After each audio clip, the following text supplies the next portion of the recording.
Hello all, this is going to be in post commentary this time. The reason why is because when I recorded episodes 55 and 56 yesterday, I actually forgot to turn on my headset, which as a result I was using my old mic. And yeah, I've gotten to the point where I just cannot really continue on with my old microphone. See, with my old microphone I sound a little bit more kiddish, I guess you can say, unprofessional, intangible, I guess. I know it's really disappointing that I have to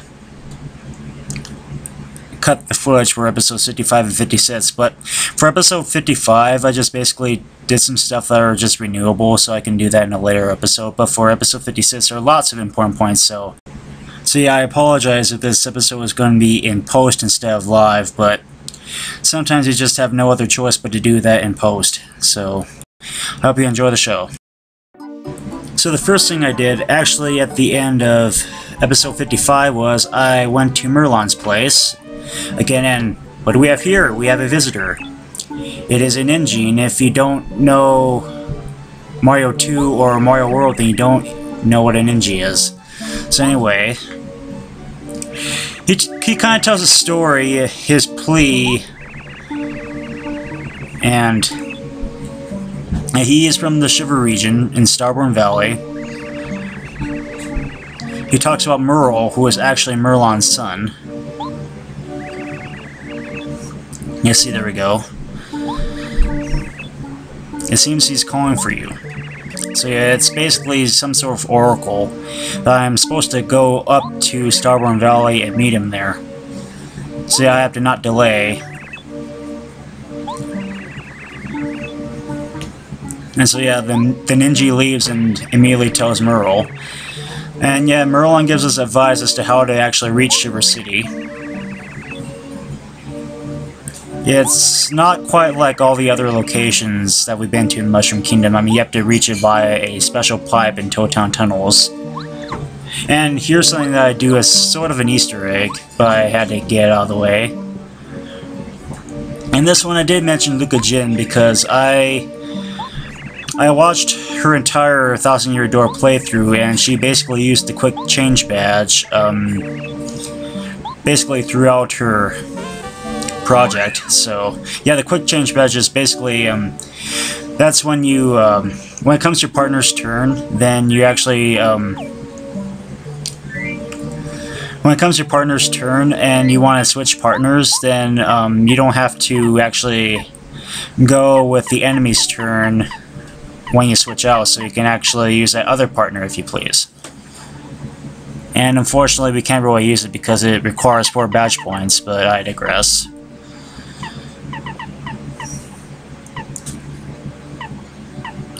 So yeah. And yeah, in episode 55 I was also in Roast badge shop, basically, and I got a double dip badge. And basically what double dip does is it allows you to use 2 items at the same time if you so wish. So yeah, that's basically what I did at the end of episode 55. So now on to the Town tunnels. And yeah, we do plenty of stuff here. So we drop down, and you saw that one dock, right? That's where we have to use sushi. Without her, we can't really get across this lake of dirty water. And yeah, basically submerge and pee. Yeah, that's that's very, very exciting. By the way, shock blooper. Yeah, and this is actually the final form of blooper. This guy was kind of a jackass to battle. He had to kind of switch out between party members. Like, for me, I switched out between Gumbario and Lucky Lester because I think Lucky Lester probably had the upper hand. And yet, he is definitely one of the tougher mid-bosses in this game. I don't think I would call him the toughest, but he is definitely up there. I would definitely categorize him in that in that neck of difficulty, and then I speed it up, because you really don't want to see this.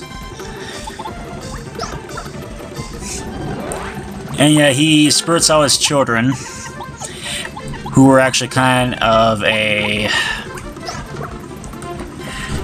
hindrance. Yeah, what they basically do is they act similarly to fuzzies, where they actually have to suck your life. And I kept trying to just do like 2 HP, but throughout the entire match it was 4 HP. So yeah, and yeah, he has a special move like Huff and Puffs, except maybe not as tough. Actually, yeah, it was actually tougher than Huff and Puffs' electric move was. And yeah, I do more spike balls, and yeah, I know you guys are really excited to watch this. But yeah, while I'm actually doing this entire battle, I just wanted to actually send a shout out to Neoshinzui. He is actually a new Let's Player on YouTube who just got started with Super Mario 64, and he's actually thinking about changing his channel name to God, I can't remember what it is, but anyway, I really recommend you watch his channel. His content is pretty good, considering that he just started out. And I might just give a link in the description as to how you can reach him. But he's kind of taking a break right now. I mean, he started doing Super Mario 64 a few weeks ago, actually, and he just kind of decided to take a break from it. Get new equipment, I guess. I don't know. But he's pretty good. Check him out. So anyway, back to this fight. And yeah, he is still quite as tough as usual. I had used a couple of double dips when healing up. Yeah, I kept using the power bounces, which you pretty much need by this time. I mean, by this part of the game, it's highly recommended you use power bounce or some sort of very powerful jump move. Because yeah, the bosses are definitely gonna get tougher in this part of the game.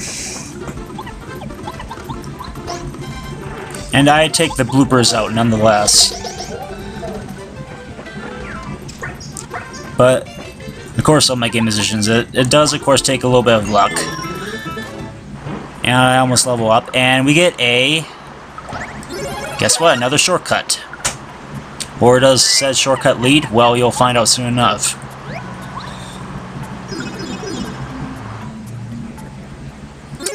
Lava Lava Island, Yoshi's Village. So now on to here. You will need Lucky Lester for this, because no other... Yeah, these two Koopas were starting to get annoying, and I get a power block from that one. And we can't exactly reach that question block yet, so we have to wait until a later time. And now we have this, yes. It's an invisible bridge which we can't exactly access for the time being, so we have to ignore that for now. And yes, dead end. Or is it a dead end? Well, we shall see. I get out bomb bed for this one, and I give a good firework blast, and voila! It was actually a secret opening after all. And what exactly is in this room? Yeah, this guy with an urchin-like beard, whose name is Rip Cheeto, I guess. But from the way it looks like it, this guy actually looks pretty shady, judging by the name, Rip Cheeto. I mean, rip off and cheat. I mean, who would have a name like that? And where are we now? It looks like, well, judging by the Toad Town music, I do believe we are inside that locked house that we were trying to unlock earlier in the game. But we couldn't because the door was locked from the inside. And now that we have opened it, voila! Voila! And we are back into the dinginess of the sewers. How dismal. And we come to check out his trades, if we can call them that.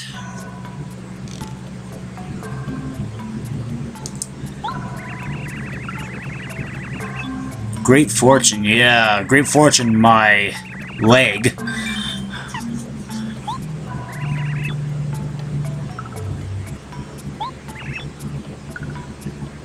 How would it be gone, since you're the only person who would ever set foot down there? And yet we are back over here.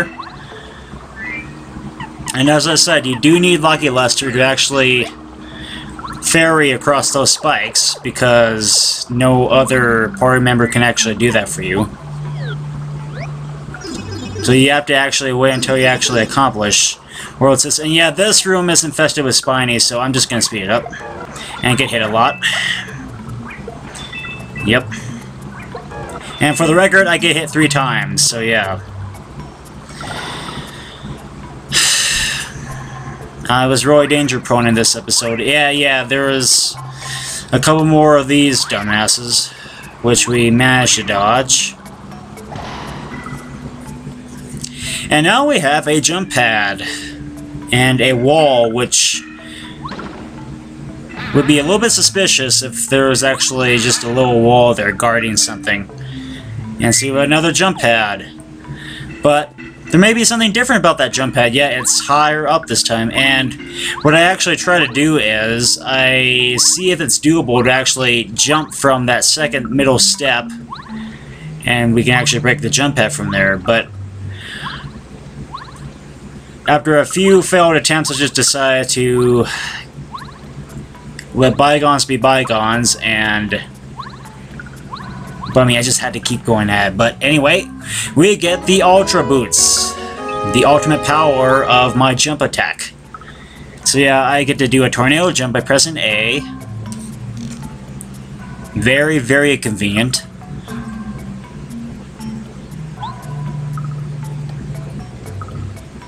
And I do that. I do that. That will ferry me across and let us go back here. Yeah, it definitely does get grosser down here, Goombario. That's why it's called a sewer. Ha ha ha.